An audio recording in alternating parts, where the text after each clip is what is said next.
Ya, terima kasih Anda masih bergabung sama kami dan sudah kembali bergabung rekan Prisa Sombodato. Ya, Wiki, sekarang tuh kalau misalnya ke rumah Ya, sakit gitu ya, biasa tuh udah nggak dikasih kertas-kertas lagi, langsung lewat ya, email betul. biasanya ya. Kalau di fasilitas kesehatan kan dulu waktu zaman-zaman ke Posyandu ya, Iya, Prisa iya, ya. iya, ada suratnya terus nanti dicek-cek gitu. Iya, Ih, warna aduh, apa karton warna hijau kalau ketahuan nggak deh salah. kamu generasi apa. Oke. Nah, kali ini di Kreatif kita akan bahas mengenai ringkaskan alur kerja internal rumah sakit lewat AI. Sudah tersambung melalui video conference ada Mas Tri Wahyudi, founder dan CEO dari paperlesshospital.id. Apa kabar Mas TW? Oh, baik, terima Baik, kasih teman-teman Thank dari you IDG. sudah join ya.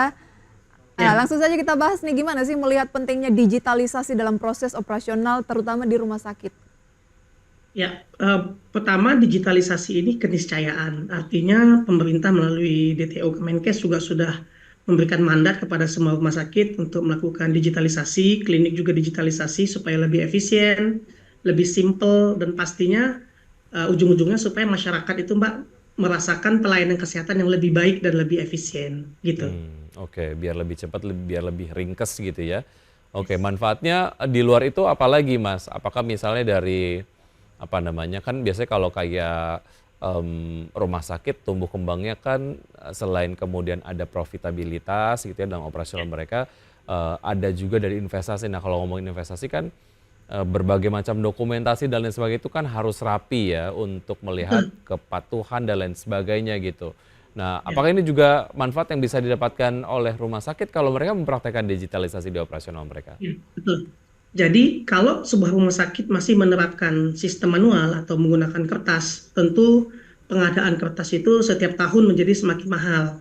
Juga pengadaan alat-alat eh, dokumentasi perkantoran juga setiap tahun pasti diadakan dan ini kan barang habis pakai ya Mas, Mbak. Jadi ini sangat tidak efisien. Jadi terkait dengan digitalisasi ini sebenarnya semua pihak diuntungkan dari sisi government, rumah sakit pemerintah tentu untuk pengadaan-pengadaan alat tulis kantor sudah semakin berkurang, kertas semakin berkurang, kemudian investasinya lebih banyak difokuskan untuk bagaimana meningkatkan pelayanan kepada pasien, menambah alat, menambah mungkin alat-alat digital, sehingga kemudian pelayanan pun menjadi lebih cepat. Dulu saya ingat banget awal-awal saya berkarir di IT rumah sakit dulu, waktu masih pakai status ya istilahnya, masih pakai kertas, itu kita potang-panting Mas, waktu pasien daftar, Hmm. cari dulu kertasnya di gudang ya kan, cari sana sini baru ketemu, dianterin dulu ke ruangannya, baru pelayanan bisa dilakukan. Kalau sekarang dengan digitalisasi, it's everything to be real time. Everything to be real time. Jadi begitu Hmm. data pasien sudah diinput untuk masuk ke dalam status si dokter, maka dokter bisa membuka riwayat pelayanan itu langsung dari device komputer atau Efisien laptopnya. waktu, efisien Efisien waktu, tenaga, efisien biaya, efisien sehingga biaya. anggaran, yes, betul Baik, banget, Mbak. oke. Tapi awal mula Anda melirik bidang ini begitu ya, memang Anda tadinya memang IT rumah sakit gitu ya. Ya, Eee, Solusi apa sih yang Anda tawarkan? Apakah mungkin rumah sakit kan bisa membuat sistemnya tersendiri gitu, atau seperti apa peluang bisnis yang Anda lihat di situ? ya. Jadi sebenarnya, Mas Mbak, yang berubah dari sistem itu adalah medianya. Dulu menggunakan kertas, sekarang menggunakan media digital.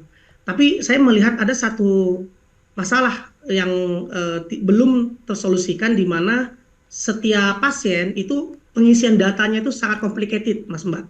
Jadi bayangkan ya, satu pasien itu dokter itu paling sedikit harus mengisi sekitar 4 sampai 7 form. Dan setiap satu formnya itu kira-kira ada sekitar 15 data yang harus diinput. Jadi kalau dulu modelnya nulis ya, Hmm. kemudian sekarang modelnya ngetik. Mhm. Nah, ini juga menjadi masalah tersendiri, belum lagi kerjaan di keperawatan. Karena proses administrasi itu memang mau nggak mau, karena ini bidang kesehatan, proses administrasinya cukup ketat, mulai dari Hmm. nama, kemudian tingginya, berat badan, usia, ini Banyak sangat yang harus sensitif. diisi ya? Ya, semuanya harus diisi. Jadi, saya menemukan fakta bahwa di rumah sakit sekarang ini kebanyakan dokter sama perawat itu kelelahan, Mas Mbak, Hmm. Mmm. mengurusi urusan administrasi. Makanya tulisannya Padahal nggak terlalu pasien, bagus ya. yes, betul. Padahal pasien itu butuhnya diajak ngobrol, diajak untuk berinteraksi. Nah, Baik. disinilah Paulus melihat ada celah di mana AI itu bisa berkontribusi supaya proses administrasi ini bisa lebih disimpelkan.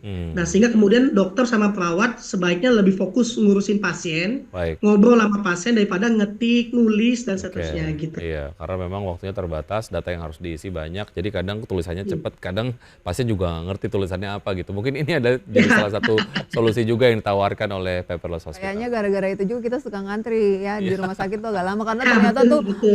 nyari datanya lama Oke, gitu. baik. Oke, semakin mari kita lanjutkan usaha jeda berikut ini Mas Tewe dan juga pemirsa tetap bersama kami akan segera kembali. Terima kasih pemirsa, kita masih berbincang bersama dengan founder dan CEO Paperless Hospital.id, ada Mas Tewe.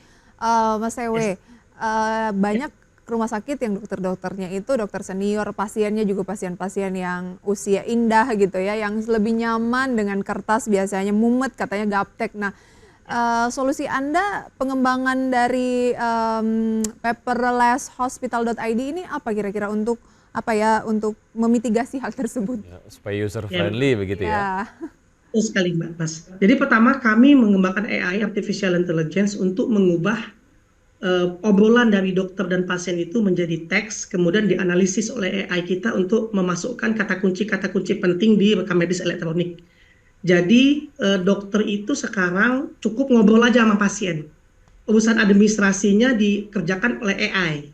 Jadi ini sebenarnya win-win solution nih, karena kami juga dari pengalaman saya 7 tahun di rumah sakit, memang konflik internal rumah sakit itu kebanyakan karena data-data yang harus diisi itu banyak. Jadi dokter pada akhirnya nggak mau nginput kebanyakan data, dia sibuk ngobrol dengan pasien, kadang-kadang dia harus kembali mengetik, nanti ngurusin pasien segala macam. Nah, AI ini memang sudah saya teliti sejak lama dan ini akan menjadi tren baru dalam pelayanan rumah sakit, di mana cukup dengan ngobrol-ngobrol aja, baik dokter ataupun perawat, AI ini akan mengisi semua form-form administratif isian rekam medis elektronik. Nah, Dan Anda targetkan itu bisa terjadi kapan? Tahun depan?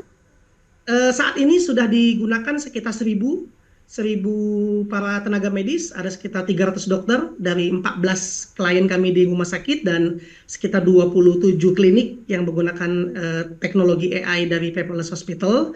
Dan kita bersyukur mereka juga sangat happy dan terus memberikan masukan-masukan agar tingkat akurasi itu menjadi lebih baik. Yang Saat ini voice juga sudah mulai ya berarti? sudah mulai, voice to text-nya sudah mulai. Jadi dokter cukup ngobrol aja sama pasien, dia bisa pantau langsung isian-isiannya dan nanti di ujungnya dia tetap bisa memutuskan untuk save atau mengedit sedikit gitu. Jadi pekerjaannya dihemat lebih dari 30%. Oke. Baik. Layanannya hanya itu saja atau ada layanan-layanan yang lain yang bisa diaplikasikan di core operasional rumah sakit lainnya, Mas Tewe? Saat ini memang fokusnya Paperless Hospital pada AI Medical Scribe. Jadi mengubah obrolan dari dokter atau nurse kepada perawat dan kepada pasien itu untuk mengisi secara otomatis isian data di SIMRS. Kemudian juga nanti akan menuju ke financial alarm system.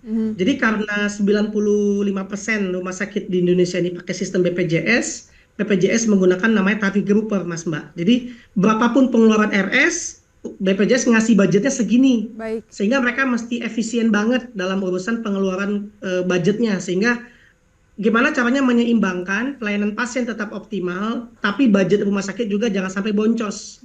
Jadi AI kami akan menyentuh bagian financial engineering ini. Gimana caranya dari obrolan itu dokter tahu nih, oh saya memberikan tindakan biayanya sekian, saya memberikan obat biayanya sekian, potensi pendapatan rumah sakit sekian. Jangan sampai dalam hal ini rumah sakit juga rugi gitu. Jadi istilah kerennya menerapkan clinical pathway supaya penerapan layanannya lebih maksimal, pasien lebih happy karena banyak ngobrol sama dokter, tapi juga manajemen lebih sehat keuangannya. Baik. Jadi setelah layanan medis, kami fokus kepada financial alarm systemnya. Oke, kalau core operasional rumah sakit yang seperti apa sih yang cocok untuk penerapan sistem Paperless Hospital? Tadi Anda katakan bekerja sama dengan sudah lebih dari 1.000 rumah sakit?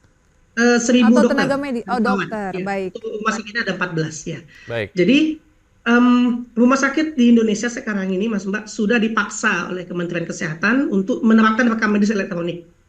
Jadi mereka mau tidak mau harus mengubah budaya dari budaya manual menuju ke budaya elektronik. Walaupun demikian, masih banyak tantangan-tantangan di lapangan dan Paperless Hospital sangat terbuka dan welcome untuk semua rumah sakit maupun klinik yang pengen masuk ke artificial intelligence. Jadi tidak lagi menginput secara manual menggunakan komputer atau laptop dengan mengetik dan seterusnya. Jadi double job. Baik. Karena semua isian data rekam medis itu sudah diobrolin gitu. Iya. Jadi Targetnya 2025 berapa user, yes, dokter? target kami ingin menyentuh 250 rumah sakit di tahun 2026 nanti.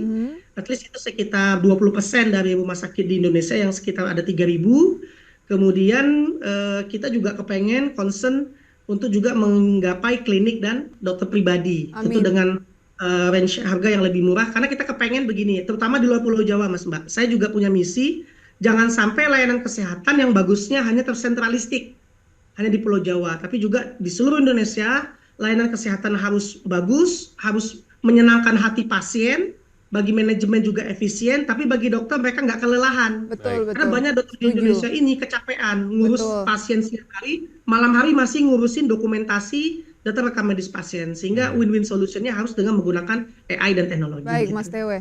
Ya, sejauh ini sudah profit atau ada target soal profitabilitas untuk paperless Yes, hospital? alhamdulillah kami bersyukur, kami first round funding kami dibantu oleh salah satu VC di Indonesia. Kami sudah pada fase profitabilitas, lebih kurang 25% dari setiap proyek kami sudah mendapatkan profitabilitas. Kami sistem bisnisnya B2B, jadi bayarnya cukup bulanan. Bayarnya Modelnya pakai. cukup bulanan. Tadi kan Anda katakan 250 rumah sakit ya. Yes, Targetnya kita 2026. Sekarang sudah berapa banyak sejauh ini sampai bulan ini di tahun 2024? Saat ini yang sudah kerjasama ada 14 rumah sakit, kemudian ada 26 klinik, ya.